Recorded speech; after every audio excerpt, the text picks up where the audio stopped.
সম্মানিত দর্শক, ২ মাসের সরকার একেবারেই নবীন, একেবারে কাঁচা, একেবারে শিশু। তো এই শিশু সরকার আমাদেরকে এ যাবৎকালে কি দিয়েছেন, আমরা কি পেয়েছি এবং তারা কি পেয়েছেন, এই বিষয়গুলো আসলে এত দ্রুত আমরা আসলে হিসাব করতে চাচ্ছিলাম না। আমরা চাচ্ছিলাম যে এই সরকারের একটি হানিমুন পিরিয়ড যেটিকে বলা হয়, একটা মধুচন্দ্রিমা, এই সময়টিতে আমরা তাদেরকে ডিস্টার্ব করব না। ৬ মাস তারা চলবে চমৎকারভাবে, শিখবে, বুঝবে এবং পরবর্তীতে নিজেদের মন এবং মেধা খাটিয়ে তারা এ জাতির কল্যাণ করবে।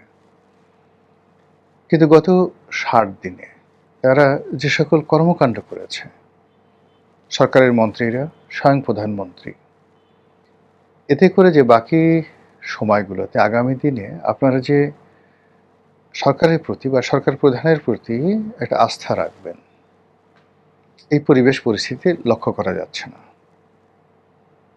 আমরা জানি যে আমাদের একটা প্রবাদ আছে, মর্নিং শোজ দ্য ডে। সকালটা দেখেই বোঝা যায় যে আগামীতে কি হবে। অথবা আমরা যে কথাগুলো বলি, জন্ম হোক যথাতথা, কর্ম হোক ভালো। একটা মানুষ সম্পর্কে যাই থাকুক না কেন, সে ধরুন নিম্ন বংশ থেকে এসছে, লেখাপড়া জানে না, অনেক কিছু, দেখতে ভালো না, কিন্তু বাস্তবতা হলো মানুষ চায় যে এই মানুষটি কেমন কাজ করে। এই পৃথিবীতে দেখতে খুবই কুৎসিত ছিল, এরকম অনেক মানুষ কিংবদন্তির সৌন্দর্য তৈরি করে গেছে পৃথিবীতে, মহান সব শিল্পকর্ম করে গেছে, কিন্তু দেখতে একদম ভালো ছিলেন না। যেমন ভিনসেন্ট ভ্যান গগ, যেমন গিয়াসউদ্দিন বলবন, একদম দেখতে ভালো ছিলেন না। তো চিত্রকল্পে বা ভারতীয় শাসনতন্ত্রের ইতিহাসে গিয়াসউদ্দিন বলবন বা বিশ্ব চিত্রকল্পের ইতিহাসে, চিত্রকলার ইতিহাসে ভিনসেন্ট ভ্যান গগের সমপর্যায়ের কেউ নেই। আচ্ছা, লেখাপড়ার কথা যদি চিন্তা করেন, সেখানে মোহাম্মদ রসুল্লাহ সাল্লাহ আলাইহি কথা না হয় বাদ দিলাম, কিন্তু হজরত উমর রাদিয়াল্লাহু তাআলা আনহু খুব বেশি লেখাপড়া জানতেন বলে আমার কাছে মনে হচ্ছে না। সবাই, মানে হজরত আলী রাদিয়াল্লাহু তাআলা আনহু শিক্ষিত ছিলেন, কিন্তু হজরত উমর রাদিয়াল্লাহু তাআলা আনহু এর হয়তো অক্ষর জ্ঞান ছিল। আর বাদশাহ আকবর, সম্রাট আকবর, তার কোনো অক্ষর জ্ঞান ছিল না, অর্থাৎ ক খ গ গ আলেফ বা তা সা কিছুই জানতেন না। কিন্তু অবাক করার ব্যাপার হলো যে ভারতীয় শাসকবর্গের মতো তার চেয়ে জ্ঞানী গুণী পণ্ডিত ব্যক্তি এবং লেখাপড়া জানা না থাকা সত্ত্বেও জ্ঞান গরিমায় ভারতীয় ধ্রুপদী সাহিত্য থেকে শুরু করে গ্রীসের বা যে মুসলমানদের স্বর্ণযুগের যত রকম শিল্পকর্ম, সাহিত্য, সংস্কৃতি যা কিছু আছে সব আকবরের মুখস্থ ছিল। বিশাল লাইব্রেরি ছিল তার, এবং তাকে এগুলো পড়ে শোনানোর জন্যে এবং তাকে এগুলো বোঝানোর জন্য একটা বিরাট গ্রুপ ছিল। তো কাজেই ওসব নিয়ে মানুষ চিন্তা করে না, মানুষ চিন্তা করে যে একজন মানুষ কিভাবে কর্ম করে। এক, ২ নম্বর হলো যে জীবনের শুরুতে একজন মানুষ খুব মন্দ কাজ করেছেন, পরবর্তীতে ভালো কাজ করেছেন, এরকম ইতিহাস খুব অল্প, নাই বললেই চলে বেশিরভাগ ক্ষেত্রে। অর্থাৎ একজন মানুষের শৈশব, কৈশোর এবং যৌবন, এই ৩টি সময় দ্বারাই তার পরবর্তী জীবনের কর্মধারা, গতিধারা নির্ধারিত হয়, তা সে রাজনীতি হোক কিংবা ব্যক্তিগত জীবন হোক। সেই দিক থেকে বর্তমান যে সরকার, সেই সরকারের কোন কর্ম, কোন চিন্তা, কোন ধ্যান এবং কোন ধারণা দ্বারা আপনি আমি নিশ্চিত হব। বরং উল্টো যেটা হচ্ছে, সবকিছু লডর ভডর হয়ে গেছে।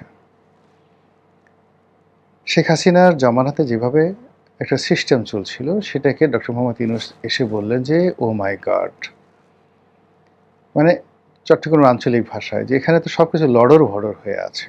ভালো কথা, তিনি 18 মাস চেষ্টা করে সেই লডর ভডর ঠিক করতে পারেননি, বরং তার নিজের লডর ভডরের কারণে আরো অনেক সমস্যা তৈরি হয়েছে দেশে এবং দেশের বাইরে।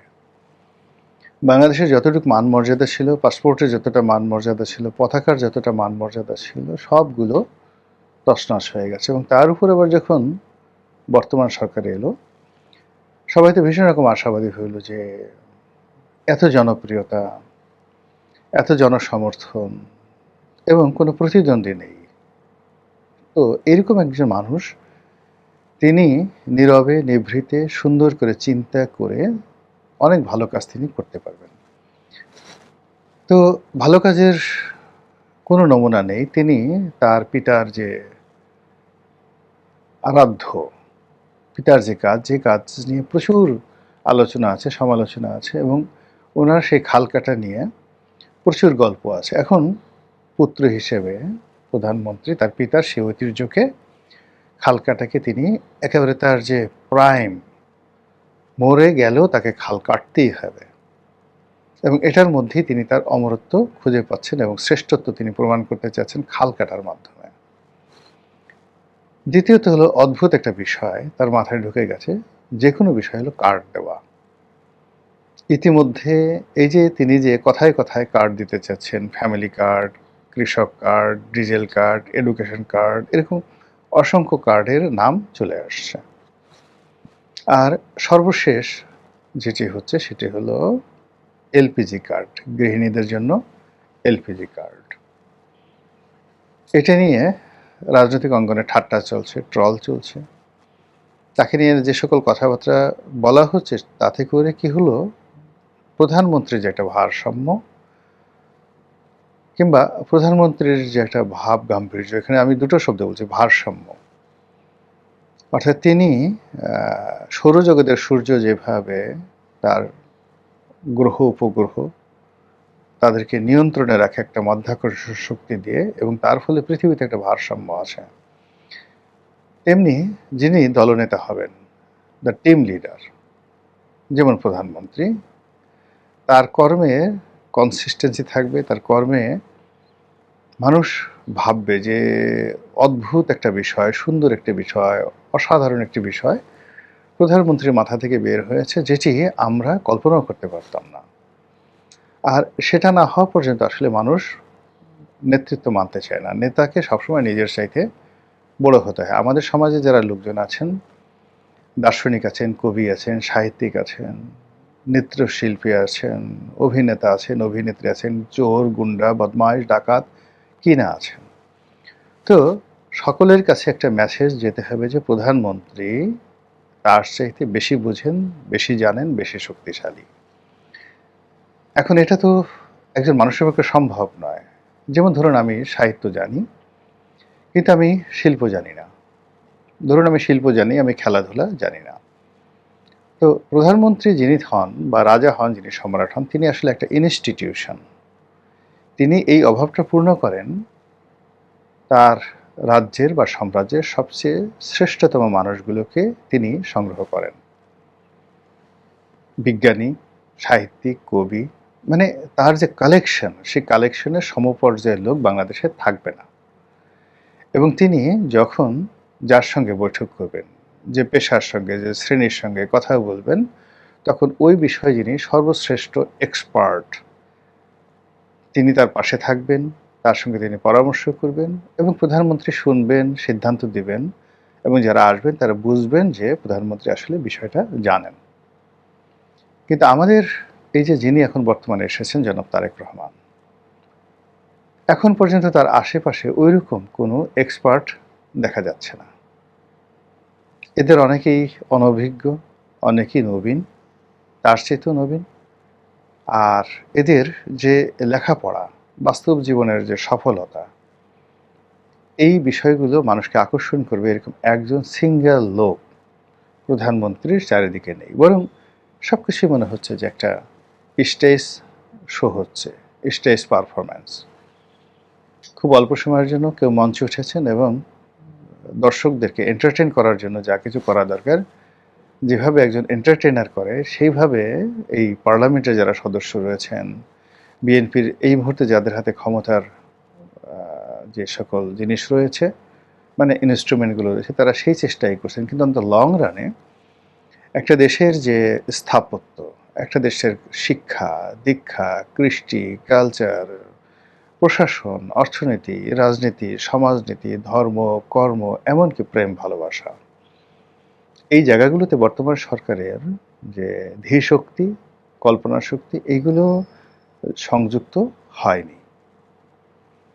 তো যেটা বলছিলাম যে এর মধ্যেই কোনো কিছু না করে ৬০ দিনের মধ্যে যদি সরকারকে আপনি ascertain করতে চান, পয়েন্ট আউট করতে চান, তাহলে এটা বলতে পারেন এটি খাল কাটার সরকার, এটি কার্ড দেওয়ার সরকার। মানুষকে শুধু কার্ড দিচ্ছে। এখন এই কার্ড নিয়ে সংক্ষেপে কিছু কথা বলে আমি আমার এই বক্তব্য শেষ করব। কার্ড কখন দেয়া হয়? যখন কোনো একটা বিষয় মানে রেশনিং কখন করা হয়? যখন সাপ্লাই থাকে অল্প কিন্তু চাহিদা থাকে সীমাহীন। তখন রেশনিং করে জিনিসপত্র দেওয়া হয়, যেটি আমাদের যে সারা দুনিয়ার মুক্তবাজার অর্থনীতি, অর্থাৎ আমাদের যে দেশটা ভালো চলছে, দেশে টাকা আছে, পয়সা আছে এবং আমাদের কোনো অর্থ সংকট নেই, এর সাথে কন্ট্রাডিক্ট করে, অর্থাৎ কনফ্লিক্ট করে। এখন মুক্তবাজার অর্থনীতির মূল ধারণা হলো যে আমি নিজের ইচ্ছা মতো পরিশ্রম করব, আয় উপার্জন করব, আর আমার টাকা আমি আমার ইচ্ছা মতো খরচ করব। এমনকি আমার টাকা আমি পৃথিবীর যে কোনো দেশে নিয়ে যেতে পারবো। এটা হলো মুক্তবাজার অর্থনীতির যে অর্থনীতিটা সিঙ্গাপুরে আছে, হংকংয়ে আছে, দুবাইতে আছে, আমেরিকাতে আছে, ইউরোপে আছে। আর সরকার শুধুমাত্র নজরদারি করবে যে আমি আমার উপার্জিত অর্থ রাষ্ট্রের বিরুদ্ধে খরচ করি কিনা, দেশ জাতির বিরুদ্ধে খরচ করি কিনা, এমনকি আমি আমার নিজের বিরুদ্ধে অপচয় করি কিনা, এটা সরকার তদারক করবে। আর আমার যে আয়, সে আয়ের উপরে সরকারের একটা হক আছে, ট্যাক্স আছে, সেটা সে আদায় করবে। বাকি সব কিছুতে আমি থাকবো ফ্রি। তো সেক্ষেত্রে আমি ডিজেল পাচ্ছি না, এলপিজি পাচ্ছি না, কোনো কিছু পাচ্ছি না, যেগুলো আবার সরকার ওপেন করে দিচ্ছে না। সরকার যদি বলতো যে বাংলাদেশের যে কোনো লোক এখন ডিজেল আমদানি করতে পারবে, any body, market is competition, বিপিসিও করবে, প্রাইভেটও করবে, আপনি দেখবেন সমস্যা ১ ঘন্টার মধ্যে সমাধান হয়ে যাবে। তো সেই কাজটা না করে সরকার এই পুরো সার্ভিসটা, জ্বালানি সেক্টরটা তার নিজের কাছে রেখেছে, বিদ্যুৎ সেক্টরটা তার নিজের কাছে রেখেছে। আর বিদ্যুৎ সেক্টরটা তার নিজের কাছে রাখার কারণে, জ্বালানি নিজের কাছে রাখার কারণে এগুলো সরবরাহর দায় দায়িত্ব সম্পূর্ণ তার, কিন্তু সেটা সে করতে পারছে না। এবং আমাদের এই বাংলাদেশে কখনোই এই যে এখনকার মতো এতটা ক্রাইসিস যায়নি। আর সেই ক্রাইসিস মোকাবেলা করার জন্য এইভাবে কার্ড দেওয়া হবে, আর কদিন পরে হয়তো বিদ্যুৎ কার্ড দেওয়া হবে। তো এটা আমরা আসলে কখনো কল্পনা করতে পারিনি। এখন এই কার্ড দেওয়া বা রেশনিং যে সিস্টেমটি, এটি আমাদের দেশে মুক্তিযুদ্ধের পরে হয়েছিল। প্রচণ্ড অভাব ছিল এবং সেই অভাবের কারণে যা কিছু হয়েছিল, এতে করে সরকারের ভালো হয়নি। সরকারের মধ্যে চিনি চোর, গম চোর, টিন চোর এগুলো বের হয়ে গেছিলো, এমনকি কম্বল চোর বের হয়ে গেছিলো। তো কাজেই সেখান থেকে সরকার বের হয়ে এসছে, প্রাইভেটাইজেশনে চলে গেছে। তো ৭০-এর দশকে যেটা ফেল করেছে, ইভেন যেটাকে এই কার্ড সিস্টেম বা রেশনিং সিস্টেমের সবচেয়ে উর্বর যে এলাকা, সেটি হলো কমিউনিস্ট কান্ট্রিগুলো। এখন কিউবাতে আছে, উত্তর কোরিয়াতে আছে। তো আমরা কি কিউবা উত্তর কোরিয়া হতে চাচ্ছি কিনা, বা আমরা অন দ্য লং রানে এইভাবে চলবো কিনা, এই বিষয়গুলো সরকারকে সিদ্ধান্ত নিতে হবে। আমার কাছে মনে হচ্ছে প্রধানমন্ত্রীকে কতগুলো বই পড়তে হবে। জন লকের বই পড়তে হবে, অ্যাডাম স্মিথের বই পড়তে হবে অর্থনীতির বিষয়ে। তাকে চাণক্য এবং ম্যাকিয়াভেলির, অর্থাৎ চাণক্যর অর্থশাস্ত্র, এটা ৪-৫ বার পড়তে হবে, আদারওয়াইজ এটা বোঝা যাবে না। আকবরনামাও তাকে পড়তে হবে। আবুল ফজলের লেখা আকবরনামা, রাষ্ট্র কীভাবে চলে, এই জিনিসগুলো একাধিকবার পড়তে হবে, তার মাথার কাছে এই জিনিসগুলো রাখতে হবে।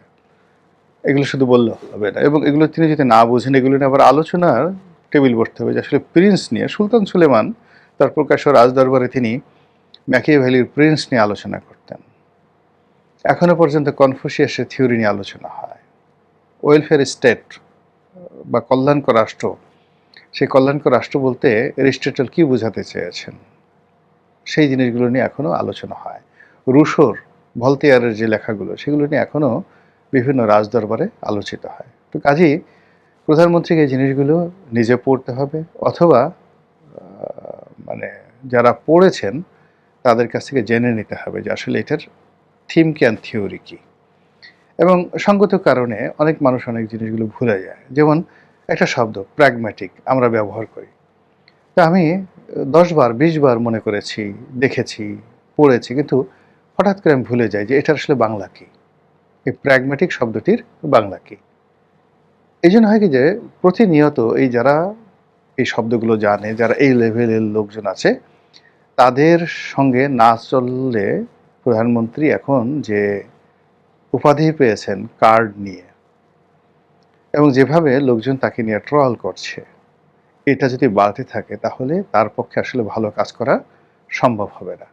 তিনি ১৮ কোটি মানুষের একটা বিরাট অংশ যারা তাকে নিয়ে ট্রল করবে, যাকে তারা গালাগালি করবে, শক্তি প্রয়োগ করে তিনি কখনোই এই জিনিসগুলো বন্ধ করতে পারবেন না।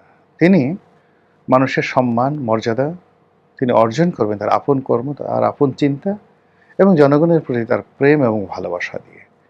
কিন্তু অলনে ছাড়েন একটা ফটোকার্ড ছেড়ে রাস্তার পাশে গাড়ি থামিয়ে একজন উৎসুক রমণীর সঙ্গে ছবি তুলে যে তার শিশু সন্তানকে নিয়ে প্রধানমন্ত্রীর সঙ্গে দেখা করতে চাচ্ছে। It's a simple math. এটা যে কোনো মানুষ বুঝতে পারে। Why and how it is happening, এটা কিভাবে ঘটে সব মানুষ বুঝতে পারে। তো কাজে এগুলো দরকার নেই, আদৌ দরকার নেই। অনেক কিছু আছে করার, অনেক কিছু বলার আছে, যেগুলো দিয়ে মূলত এখন যেটা দরকার সেটা হলো একটা আত্মবিশ্বাস। আমি প্রধানমন্ত্রী, আমার ক্ষমতা আছে, আমার কাজ করার শক্তি আছে, সামর্থ্য আছে এবং আই মাস্ট ডু, আমি অবশ্যই করব এবং আমি একটা ইতিহাস তৈরি করব। এই যে দৃঢ়তা, এটা প্রকাশ করতে হবে না, হৃদয়ের মধ্যে থাকলেই চোখে মুখে ফুটে উঠবে। আল্লাহ প্রধানমন্ত্রীকে হেদায়েত দান করুন।